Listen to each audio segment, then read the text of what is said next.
재생종이 쓰기를 권하고 있지만 재생종이 사용이 활성화되지 못하고 있는 이유는 무엇일까? 백색도가 높은 종이가 질 좋은 것으로 인식되는 문화가 자리 잡고 있기 때문이다. 따라서 재생종이를 찾는 소비자가 적다. 재생종이에 대한 사람들의 인식에 제지회사들은 재생종이 생산에 투자하지 못하고 생산량도 늘릴 수 없는 것이 현실이다. 한국제지협회에 따르면 국내 재생용지 사용량은 2012년 949만 톤에서 재생용지의 적극적인 사용 권장으로 2013년 1,015만 톤으로 다소 늘어났지만 이후 다시 사용량이 줄어들면서 2015년 965만 톤으로 다시 감소했다. 우리나라의 경우 펄프를 84% 수입해 종이를 만들고 있어 재생용지 활용은 무엇보다 중요하다. 재생지는 단순하게 자원 재활용한다는 그런 차원이 아니라 환경 문제, 자원 재활용, 도시 빈민의 복지, 삼각 구도로 짜여져 있는 중심에 있다고 봅니다. 재생용지 사용은 그런 면에서 상당히 중요하고 도시 빈민들의 소득 증대에 기여하고 있기 때문에 착한 소비라고 말할 수 있습니다. 우리나라는 복사지 소비 대국이다. 하지만 재생 복사지 사용 비율은 고작 2.7%에 불과하다. 출판되는 책들도 마찬가지. 소비자들이 재생지는 쓰레기로 만든 종이라는 잘못된 선입견에 점유율이 늘어나지 못하고 있다. 저는 종이를 전공하는 입장에서 굳이 고급 종이로 사용하지 않아도 되는 분야에 너무 과도하게 하얀 종이, 너무 과도하게 품질이 우수한 종이만을 사용하려고 하는 측면도 있다라고 저는 생각합니다. 굳이 저급 용도의 종이를 이용해서 인쇄를 하거나 또는 활용해도 가능한 이런 종이에까지 고급 용도의 종이를 꼭 써야 된다는 것은 자원의 낭비다라고 볼 수가 있겠죠. 또 재생종이 1톤을 사용하면 30년생 나무 30그루를 살리는 효과가 있다고 한다. 재생종이는 환경을 위한 길이긴 하지만 여전히 많은 사람들에게 칙칙하고 질이 떨어져서 사용하기에는 좋지 않다는 편견들이 많다. 그러나 이러한 편견들과 달리 폐지를 종류별로 잘 분류해서 혼합한 뒤 재생하면 그만큼 품질도 높고 색도 하얗게 만들 수가 있다. 종이라는 제품은 이 종이가 어떤 용도로 쓰이냐에 따라서 다소간의 물성의 차이는 있습니다. 하지만 이 종이를 그 전체적인 개념에서 봤을 때는 큰 차이는 없고요. 이게 펄프로 만들었든 아니면 재활용 폐지로 사용해서 만들었든 똑같은 종이라고 생각을 하고 있습니다. 이게 사용처에 따라서 다른 거지. 예. 종이 재질은 똑같아요. 예예. 종이나 일반 새 종이나. 예예. 오히려 그 재활용 폐지로 활용한 종이는 여기는 형광염료를 넣지 않기 때문에 오히려 친환경적으로 될 수가 있습니다. 유레카!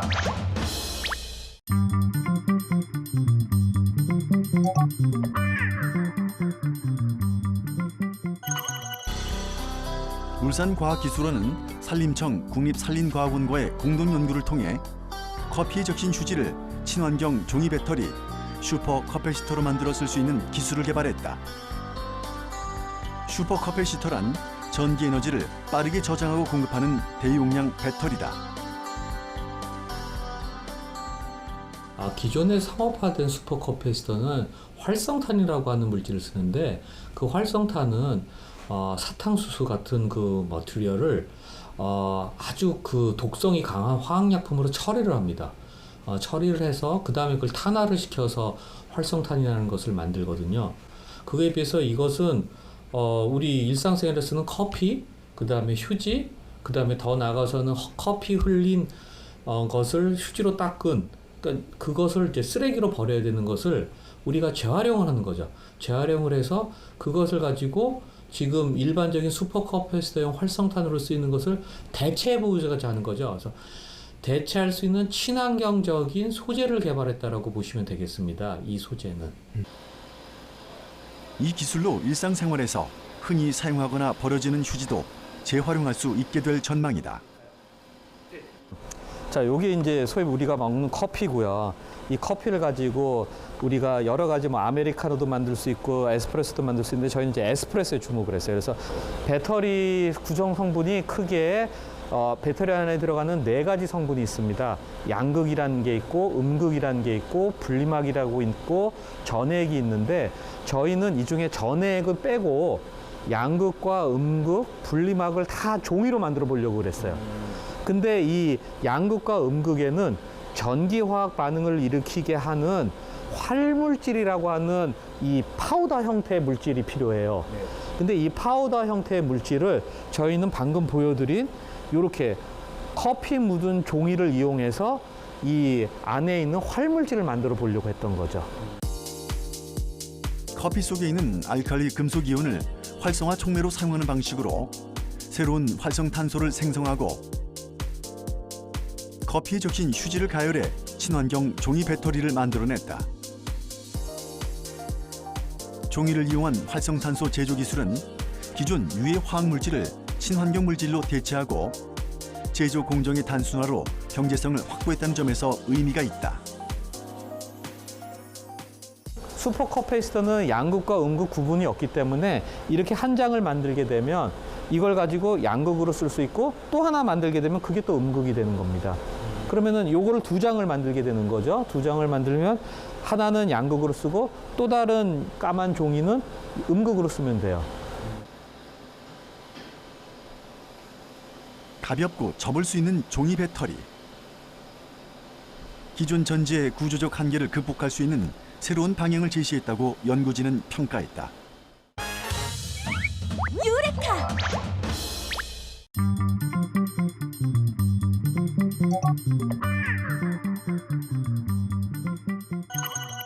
회색빛 도시를 벗어나 신선하고 상쾌한 공기를 찾아 숲으로 떠난 세 사람. 숲을 즐기는 방법도 제각각. 숨을 크게 들이마시니 숲속 특유의 향기가 코 안 가득.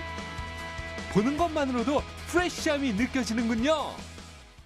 바로 식물을 뜻하는 피톤과 살균력을 의미하는 치드가 합성된 피톤치드 때문이죠. 피톤치드는 휘발성 유기물질인 테르펜이 주 성분인데요. 식물은 이 테르펜을 내뿜으며 곤충이나 미생물로부터 자신을 보호하는 살충, 살균 작용 등을 합니다. 그리고 우리 인체에는 신체와 정서에 안정감을 주고 스트레스 저하, 면역력 향상 등에 작용을 하죠.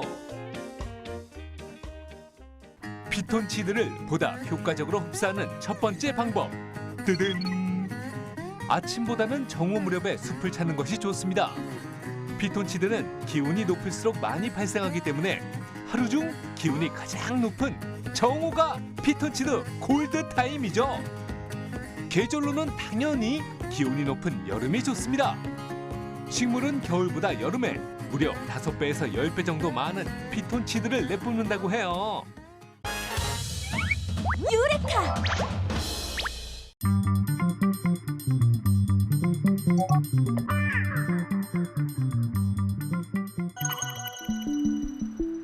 하천변에는 주로 능수보들이 많이 심겨졌다. 성장 속도가 빠르고 다 자라면 잎가지가 길게 드리워 그늘을 만드는 데 안성맞춤이었다. 그 대표적인 곳이 바로 올림픽 대로변에 있는 노들길이다. 그러나 이 능수보들은 점점 사람들에게 외면당하게 되는데 그 이유는 바로 봄철에 눈처럼 날리는 종자의 털이 알레르기와 눈병을 유발하기 때문이었다. 은행나무는 한때 가장 선호하는 가로수종이었다.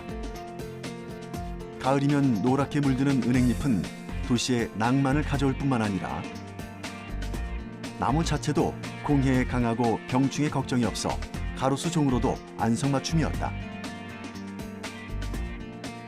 그러나 열매의 악취가 심하고 그로 인한 민원이 증가하면서 점점 인기가 줄어들고 있다.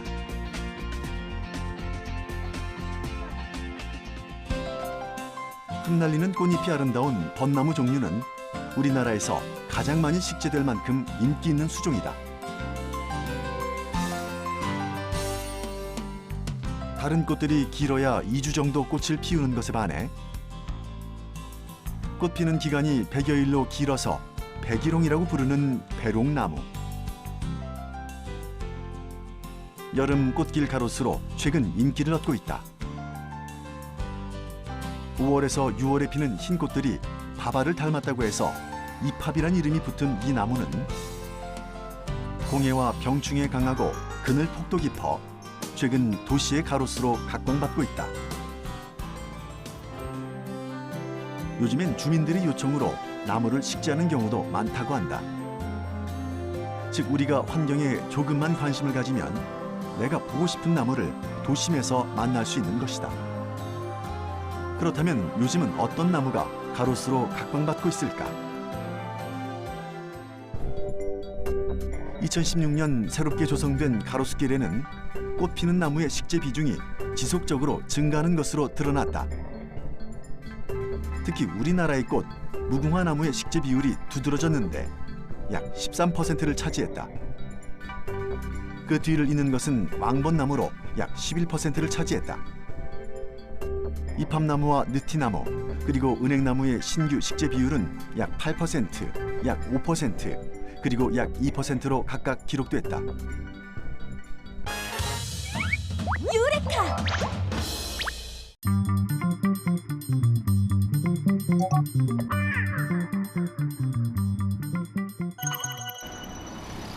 관목 가로수들은 낮은 울타리 형식으로 조성된다. 국립산림과학원에서는 도로 주변에 높이 1.2m, 폭 7m 정도의 관목 울타리를 두고 소음의 감소 정도를 측정해 보았는데 울타리 주변에서는 약 18% 정도 소음 감소 효과를 보였다고 한다. 그래서 요즘은 가로수를 복층으로 조성하는 경우도 많다고 하는데 복층 가로수란 위로는 느티나무나 은행나무 등의 키 높은 나무를 세우고 그 아래에는 사찰나무나 명자꽃나무 등 관목을 세워 이중으로 울타리를 조성하는 것을 의미한다. 단층 가로수일 경우 공기의 움직임이 가로수를 통과하기 때문에 미세먼지 저감이나 소음 저감 효과가 낮을 수밖에 없다. 하지만 복층 가로수의 경우 직선으로 파동 운동을 하는 소음 입자가 복층 가로수의 다공질 공간에 갇히면서 소음 저감 효과가 발생된다. 도로에서 발생되는 미세먼지 역시 복층 가로수를 조성할 경우 많은 양을 줄일 수 있는 것으로 추측한다.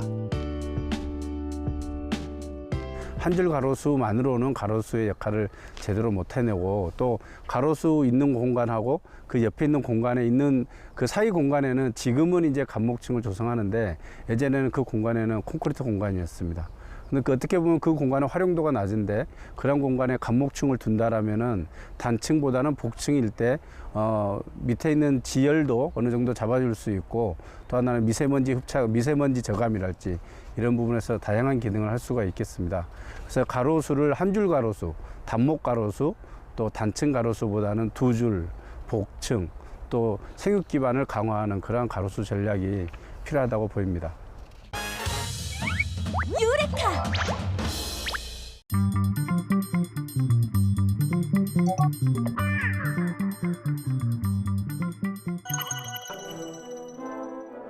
과거 화가들에게 상상의 자유는 있었지만 캔버스의 크기는 한계가 있었고 그 캔버스에 담을 수 있는 순간은 찰나의 단 한순간뿐이었다.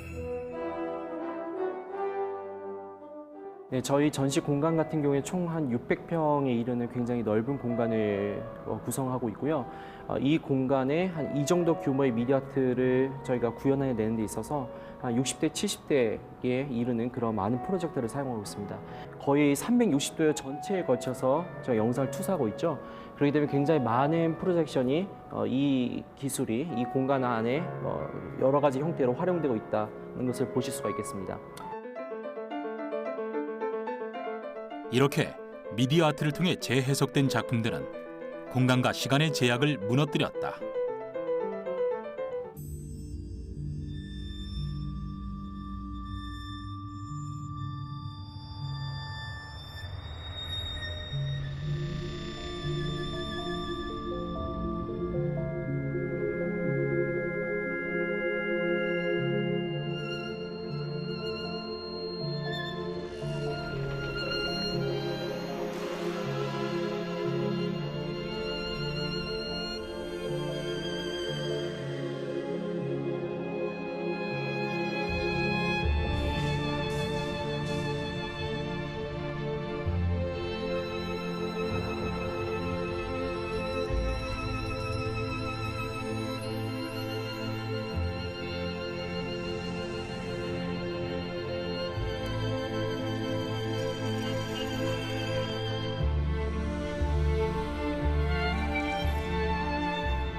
기계의 발달이 없었더라면 미디어 아트라는 새로운 미술 장르의 탄생은 없었을 것이다.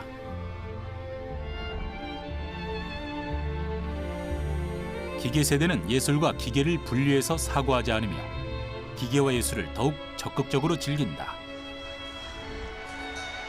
모네라는 사람이 굉장히 위대한 아티스트이죠. 그래서 우리에게 굉장히 먼 사람, 또 쉽게 번접할 수 없는 그런 사람처럼 느껴지기가 쉬운데요. 그 캐릭터를 직접적으로 체험해 볼 수 있는 인터랙티브 시스템을 구축을 한 것입니다. 손을 이렇게 뻗었을 때 모네가 같이 저의 손 동작을 따라하는 것을 보실 수가 있는 것이고요. 움직임에 따라서 같이 인식하면서 모네가 이 관람객과 서로 상호작용하고 있는 그런 모습들을 살펴볼 수가 있죠. 일방향이었던 예술의 경계를 무너뜨린 기계 기술. 예술 안에서 생산자와 사용자의 구분은 더 이상 무의미해졌다. 저 가운데 키넥트 시스템을 저희가 구축을 하고 저 일종의 카메라라고 보실 수가 있겠죠. 저의 동작을 저 카메라가 인식을 하는 형태, 이렇게 쉽게 설명을 드릴 수가 있겠습니다.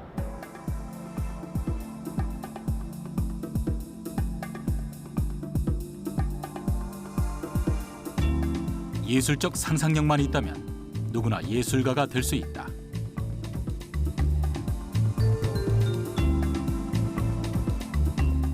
그리고 기계 기술의 발달은 그 가능성을 더욱 확장시켜줬다.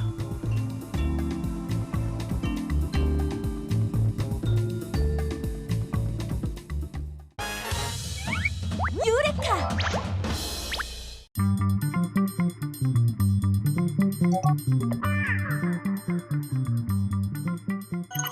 역사에서는요, 세종은 정말 우리에게 정치가 뭔지 가르쳐준 사람이기도 해요. 가장 유명한 애가요, 이제 요즘은 많은 일화로 알려졌지만 조선 초에 이제 세금제도, 특히 토지세 개편 과정에서요, 이 사람이 보여준 모습이 정말 대단하거든요. 그러니까 이 양반이 이제 좀 더 합리적인 세금제도를 만들고 싶었던 것 같아요. 그래가지고 먼저 자기 고민 때문에 이제 과거 시제로 한번 먼저 내요. 그 구상을 갖고. 그리고 이제 3년을 준비해서 실제로 공법이라는 새로운 세금제도를 만들어내요.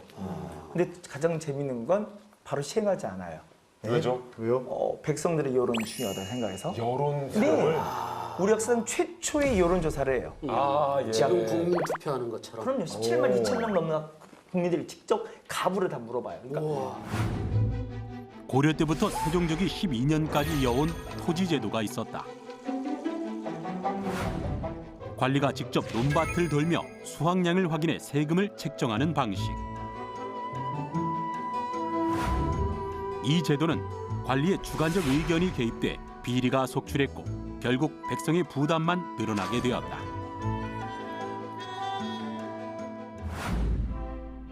1430년 어느 날 신하들을 한자리에 불러 모은 조선 4대 임금 세종은 의미심장한 어명을 내리는데 바로 토지제도에 대한 모든 백성의 의견을 수렴하라는 것. 백성의 의견을 듣기 위해 최초의 국민투표가 시행되었다. 1430년 3월 5일부터 장장 5개월에 걸쳐 치러진 조선시대 제1회 국민투표. 투표에 참여한 인원은 약 17만 명. 핵심 내용은 토지 한 결당 10두의 세금에 대해 어떻게 생각하는가. 투표 결과 찬반이 팽팽하게 갈렸고 세종은 다시 신하들을 불러 개선한 논의에 들어갔다. 그리고 14년이 지난 1444년 새로운 토지 제도가 마련되었다. 그것은 토지의 비옥들을 6등급으로 나누고 한 해의 풍작과 흉작의 정도를 9등급으로 나눠 세금을 책정하는 합리적인 제도, 전분 6등법, 연분 9등법이었다. 백성의 목소리에 귀 기울인 임금, 하나의 제도를 위한 14년간의 고민과 노력 속엔 오직 백성을 향한 임금의 마음이 담겨 있었다. 유레카!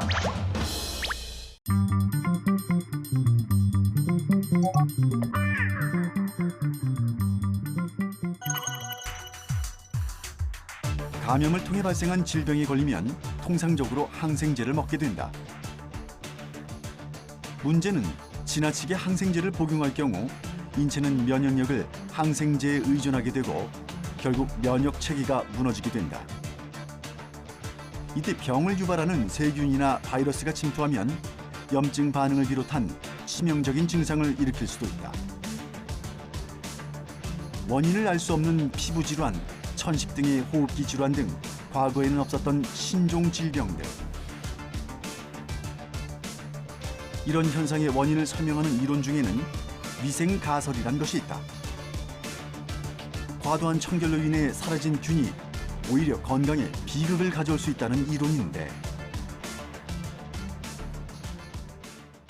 살균과 청결의 중요성을 누구보다 먼저 알아차린 선진국에서는 20세기 신종 질환이라고 불리우는 아토피나 알레르기 등으로 고통을 호소하는 사람들이 점점 증가하고 있다.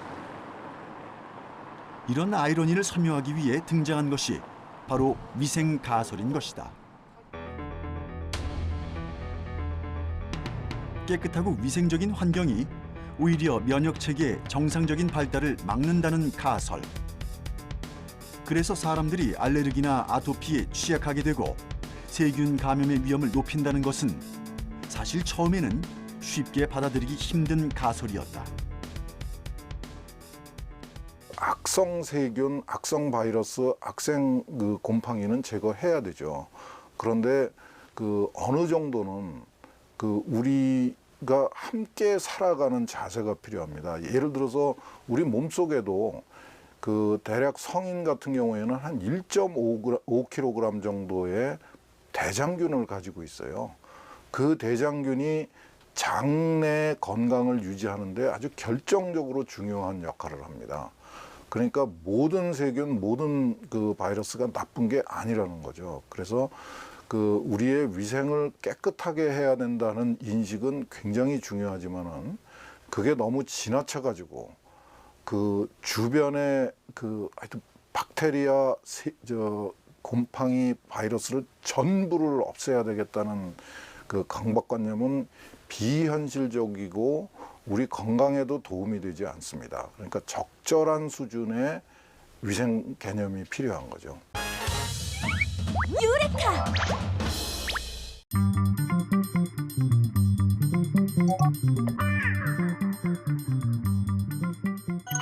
경기도의 한 가로수길. 이곳 나무들은 가뭄에도 물 걱정이 없다고 한다. 바로 체계적인 가로수 관리 시스템 덕분이다. 수원시는 가로수를 조성할 때 땅속에 빗물을 모을 수 있는 저장고를 설치했다. 따로 물을 주지 않아도 수분 공급이 가능하다. 생육 초기에 물이 가장 절실하게 필요했을 때 가뭄으로 인해서 물이 부족해서 이제 죽는 현상이 많이 일어나고 있는데요. 빗물을 적극적으로 가로수가 이용할 수 있도록 빗물을 저장할 수 있는 일종의 빗물 저금통이라고 할 수 있습니다. 먼저 1차 필터는 빗물이 설비시설 내부로 들어가기 전에 나뭇가지나 기타 물질들을 가장 먼저 걸러주는 역할을 한다.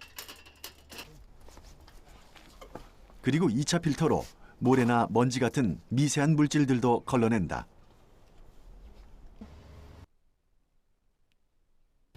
어느 정도 걸러진 물이 빗물 저장통에 들어가면 늘 축축한 상태로 유지돼야 하는 심지를 적셔준다. 물은 이 심지를 통해 적당량이 나무의 뿌리로 공급된다. 이것을 점적 환수 공법이라고 하는데 빗물은 최대 약 96리터까지 저장할 수 있다. 토양의 습도 상태에 따라 다르겠지만 10일 동안 나무에 지속적인 물 공급이 가능하다는 의미다.